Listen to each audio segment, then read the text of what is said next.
Let's go ahead back to... actually, let's look real quickly and see if there's any actions. Doesn't look like there's any more story. So let's go ahead and head back to the container. And end cycle for now.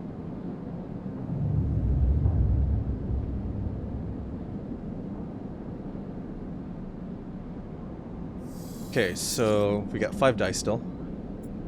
So I guess the only thing left to do is go to the Yadigan office and try to make our way into there a little bit. It's on the good graces of the Yadigan.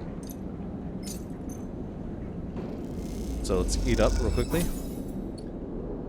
And let's go ahead to the... Oh, Liam and Mina's units. Okay, so we're gonna let them cool off. There's a note on the door of the unit. Sleeper. Gun to find work. Lem. So we'll come back in 3 cycles, or 2 more cycles, to see what that does. So let's go ahead to Rabia's office and dump all our points into this. Into collecting tithes. That +2 gauge is really nice. Well, +2 to engage. It's making all my rolls land. So we have that halfway done. Go ahead and leave. Okay, so Lowen. As you say your goodbyes to the other enforcers and walk back through the Lowen, a chirruping catches your attention. In a quiet corridor away from the main Doro's affairs, someone has stuck a small recorder to the wall with a suit sealant tape. Written across the fluorescent tape is one of the words, Sleeper. You peel it away from the wall. As you do, it triggers some kind of improvised trip switch. Sleeper, Sabine's voice crackles through. I have seen you with the Yadigan members. Are they holding you captive now too? A high whine. I am sorry I've dragged you into this. Do not trust them. Something is happening within the gang. Some kind of power struggle. You cover the speaker a little. Their voice too loud in the quiet corridor. I will come soon. Thank you for your efforts. I have located most of their properties. At the right time, pause. I will see you soon. Don't give up. Remember our deal. The recording cuts out. You stare at the recorder, processing what you have just heard. Hearing Sabine's voice again opens up something inside you. And as an ARP employee, do they know what I know? You struggle with a mix of concern and distrust. You throw the recorder into a nearby waste chute as you leave the corridor, still unsure who to trust, and head quietly out the Lowen. Man, I can't trust anyone in this place. Let us continue and rest up. One thing I really like about this game, though, is that you only really need just the mouse to play this game. You just need one hand. It's really accessible. Okay, as long as you like reading, this is a pretty solid game. Let's go ahead and eat up. My cryo is going down slowly, but like I said, just slowly. Let's go ahead and back to the office, Rabia's office, and dump everything into this right here, collecting tithes. And everything's just going to get a massive bonus.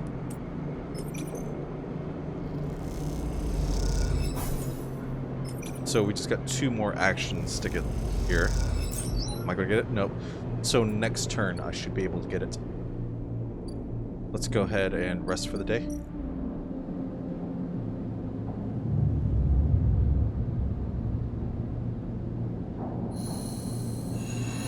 Okay. We're down to 4 die. This is some really polarized dice rolls. We got 1s, sit and high rolls. So we got snake eyes. So let's go ahead and dump our cryo, eat up a little bit, start action. Okay, let's leave, and this should be unlocked for us. Lemon Mina. There's no answer when you buzz Liam's unit, but door is open. You push the door and find Mina sitting in the middle of the floor playing with Bun Bun. Where's Lem? Mina doesn't respond. She walks Bun Bun across the floor, narrating quietly to herself. You look around the unit. It is a mess. Dishes and glasses on the side. Some of Mina's clothes piled up in the corner. Mina is sitting by her bag, which is spilled across the floor. Her drawing slate cracked and dark. Play with Mina. You sit down beside Mina as she turns away, taking Bun Bun with her. But after a while, she turns back and you play together. She insists you both and Bun Bun are on a trip away, dragging the stuffed rabbit across the counters and surfaces. You just started to look at fixing Mina's cracked slate when Lem enters. Sleeper, what are you? He pauses and looks from Mina and back again. Never mind. He drops the bag by the door and slumps to the couch. Everything okay? Lem lets out a weak laugh. You forgot the past few cycles now, too. Wish I was so lucky. He looks away at the open door. Look, now's not a good time. I want to help. Help? Unless you have a Sidriel ticket or two on you, I don't think there's much you can do here. He pinches the bridge of his nose. You understand they never even put us on the list, right? I've been all around the rim looking for work, and I've run into more than a few from the crews. It turns out only long-time Havenage members were issued those Celes ID numbers. They never planned to consider us. Havenage says they didn't know that was what they were going to use to make the draw, and who knows, maybe Celes pulled the wool over their eyes. But what does it matter? All those hours in the yards for a hand-to-mouth wage, and nothing else. He slams his hand down on the sofa. That can't be it. You giving up? You giving up? Lem opens his mouth to respond, but stops himself. He looks at the open door again. They are moving from the Sidriel up the hub now, you know. He says without meeting your eye. That's where it'll depart from. They are bringing the ship with all their cryo-sleep pioneers and transferring them up there in microgravity before loading the crew. We could steal a ticket. Lem laughs. There are no tickets. I was joking before. Just those ID numbers coded that someone's identity. No stealing that. He looks over at Mina. Look, we'll be fine. We always have been. I just need a little time. He sighs. We had our hearts set on that trip, is all. Mina comes over and climbs into his lap and smiles. What if I got you on board? I missed you these past few cycles. I missed that optimism. Lem strokes Mina's hair. Look, you want to go up to the hub and ask around, be my guest. I can't get up there with Mina down there. And I'm sure Sidriel will bring in a crowd. But be careful. This kind of thing always attracts scammers and thieves. You find any way on board, you take it. You need help to get there? Ask me. But for now, me and Meanie here are sticking on the eye. She looks up at him and smiles. I'll find a way for us all. Lem smiles but doesn't say anything. You stand to leave and Mina grabs your hand, eager to give you one more smile. Then you are out, back in the walkways of the Lowen, already thinking of plans to make this right. Okay, so I guess we're going to try to figure a way to sneak on board. Let's go ahead and check out the Havenage offices. Nothing here. Empty container, that's my home. It doesn't seem like there's any options to progress that. So we are just going to continue the Yatagan path at Rabia's office. Let's go ahead and drop the one in there just in case. Okay, that completes that quest. Let's go ahead and leave and see what this opens up from Rabia. This time you meet inside Rabia's office, although now that you've seen it, office seems like the wrong term. You find her stood in almost bare, shadowy unit, midway through a sequence of stretches.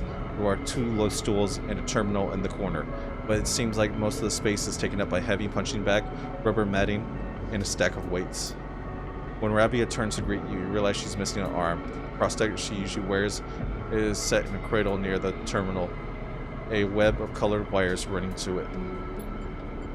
Update, she says, noticing you looking where her artificial arm usually is. Nothing to worry yourself with. Sorry, don't be. I am sure you've been on the receiving end more invasive stares than I ever have. You both settle on the stools, Rabia crossing her legs on top and sitting straight back. Jaya told me you have been doing rounds, collecting ties, patrolling the ward. She smiles. Some of the enforcers are impressed, and I hear you handled a few difficult circumstances. Nicely done. I wanted to see for myself. She raises an eyebrow. See what for yourself. How the gang operates. The stories are true. If I can trust you. If the stories are true. I see. Rabia flexes her neck to side, and the conclusion, only the good ones, only the bad ones, still deciding, only the good ones. Rabia laughs. Well, that's good news. She closes her eyes for a moment. I hope you can see how things work here now. A strong yet again means a strong low end. Both are woven into each other. I know that for you, life on the eye has been a struggle, but I hope we can do something about that from here onwards. Though some of our members may not see it this way. I know you are too are a refugee. She looks at you solemnly. This is why you have to come to us. Sabine. Ooh. The plot intensifies. Enough, Rabia. Sabine's voice cut through the conversation. I am tired of listening to your infected nobility. Across the room, Rabia's baton in her hand, the end lit with a sparkling electricity. Rabia looks between the two of you. I suppose this ambush was another cooperation between you two? She looks strangely unfazed. No, they're acting alone. Yes, stay silent. No, they're acting alone. Sabine pauses, thrown off by a moment by your renunciation. Rabia takes this opportunity to act. She leaps from the stool and fainting past Sabine and grabs the baton and twists it inwards. She is by far the stronger and pushes Sabine to her knees, plunging and cracking the end of the baton towards their chest. They freeze there, Sabine struggling to keep the cracking baton from their skin. Stop. Then you support them, Rabia asks you, her eyes not leaving Sabine. Your loyalties are so easily swayed. I thought you were more of a Yannick's attack dog, Rabia. Sabine spits back. Or are you not able to think for yourself? Rabia holds baton strong, and for a moment you think she's about to hammer it down into Sabine's spine. But after a painful wait, she throws Sabine down instead and spins the baton in her hand, thumbling a switch and shutting off in a single move. Rabia explained. They both look at you, each still catching their breath as if they've forgotten about your presence. Explain what? How the moment I called off my forcers will come down here and take them away?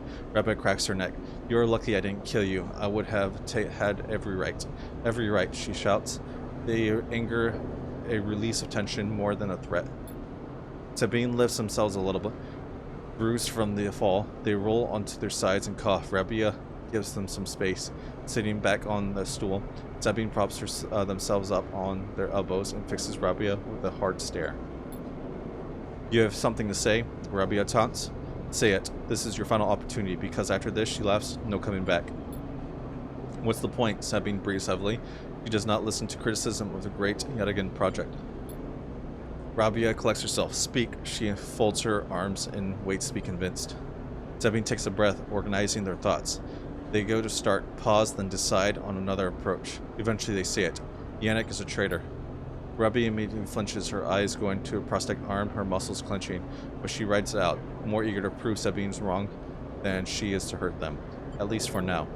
When I came here from Essen Arp, they glanced at you, gauging your reaction. It was Yannick who was one of the first to support me, to look after me. I should have known then, but I was naive and afraid. Sabine turns to you, Sleeper. They take a breath. I know that I should have told you I worked for Essen Arp long ago, but I thought you would abandon me, and you are my final friend. What you should know is that I left Essen Arp because I was running for my life. I leaked documents on the Sleeper program, on the legal and immoral practices it relied on, to the press. Essen Arp wanted me dead, and I fled as far as I could to this refuge at the edge of the surrogate systems. Sabine stops to collect themselves. What does this have to do with Yannick? Rabia interrupts. The Sleeper knows you are Essen Arp, I told them, and while you hide beneath the cover of being a whistleblower, you and I both know you worked on the Sleeper program. Yannick told me as much. Sabine's face falls. It is true. They glanced at you, and then away, shamed. They lift their head, but it is Yannick, not me, who is the pocket of Essen Arp. Rabia flinches again. I can prove it. He made some kind of deal to keep me here, to tie me up in a debt, to lock me away in exchange. Rabia slams her hands on the desk. Just tell us, for God's sake.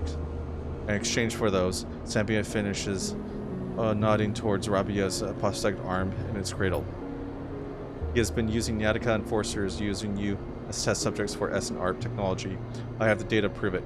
He has been bringing them in under the guise of stolen shipments and having me fit them. Knowing each one is capable, one is capturing data and sending it back to its makers. Rabia's fixed expression has started to fade. Sabine produces a slate. It's all here. Thousands of hours of usage data, failure rates, error dumps. These are all untested implants, Rabia. They could short out, fail, cause cascading failures across a person's body. And they have. Sabine suddenly looks incredibly tired. I thought the error rate in the units was down to them being stolen or modified. I tried to fix hundreds and failures in my time here. Not all of them. They stop, unable to continue. Rabia closes her eye and breathes in. Then she opens them again, and she holds out a hand to Sabine. Show me, she says. Later, much later, when you leave, Sabine is still taking Rabia through the manifest and usage data, both of them crowded around the terminal as Sabine takes Rabia through each layer of the Annex betrayal. As you leave, Sabine catches your eye, and something passes between you. Something like thank you or sorry, or some sort of expression that communicates both sadness and hope. Okay, so we get an upgrade point for that. So that solves that problem. Agent notes give double data rewards. I don't feel like I need that. Let's go ahead and read through these. Chance to gain random scrap. I haven't really found good use for scrap just yet, so we'll ignore that. Sunbathe dice. Action allows energy recovery at home. That sounds good. Keep 2 dice even when condition is breaking. We can worry about that later. Predictive reasoning. Dice actions display potential positive and negative outcomes. Reroll all your dice once per cycle. Let's get the photosynthetic skin. And we'll get the +1 for the endure also. So these points are coming up nicely. I think I got pretty much all the upgrades that I really want. Okay, so we have to wait 3 cycles for this to continue. And we have a lot of die. So let's figure out what to go from here. Let's work on... Okay, there's no cycle clock for that. It's the Havenish offices. So we don't have to worry about that. Let's go to the sealed dock. Novan believes that the Hunter's compulsively gathered data might hold the key of escaping tenacious search. So let us... There's a cycle thing here. So let us get this right here. What type of data is that? We will look around. So that's a circle with a C in it.